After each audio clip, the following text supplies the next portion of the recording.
ఈరోజు నాకు ఇమాన్యుయల్ చాలా బాగా నచ్చాడు. ఎందుకంటారా, మిగతా వాళ్ళందరూ ఓడిపోయాక ఏడవడాలు ఇవన్నీ చేశారు. అండ్ తినకు కూడా బాధేసింది. ఇమాన్యుయల్ నిజంగా ఫస్ట్ నుంచి కష్టపడి ఆడుతూ వచ్చాడు. సంజనాని ఓడించాడు, ఫస్ట్‌లో గెలిచాడు, అన్నీ బాగా చేశాడు. బట్ ఓడిపోయాక కూడా ఎదవ డ్రామాలు ఎయలేదు. ఏదో ఓవర్ యాక్షన్ చేయలేదు. కామ్‌గా ఉన్నాడు. నా బ్యాడ్ లక్ అనుకున్నాడు. అలా ఉండిపోయాడు సైడ్‌కి. అండ్ కళ్యాణ్ పడల తన కోసం ఆడి ఓడిపోయి ఏడుస్తుంటే ఇమ్మాన్యుయల్ దగ్గరికెళ్ళి, "అరే పిచ్చోడా ఎందుకు ఏడుస్తావు? నువ్వేం తప్పు చేశావు? నువ్వేమన్నా చిన్న పిల్లోడివా? అది నా బ్యాడ్ లక్. Don't worry. నేను నా ఎఫర్ట్స్ పెట్టి ఆడాను.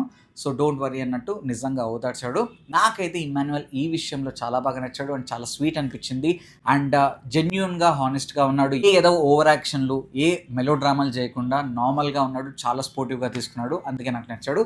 ఇంతకీ ఇమ్మాన్యుయల్ ఆటపై మీ ఒపీనియన్ ఏంటో కామెంట్ సెక్షన్‌లో మెన్షన్ చేయండి. అండ్ ఇలాంటి హానెస్ట్, జెన్యూన్ రివ్యూస్ కోసం don't forget to like, share and subscribe. లైఫే జిందగీ.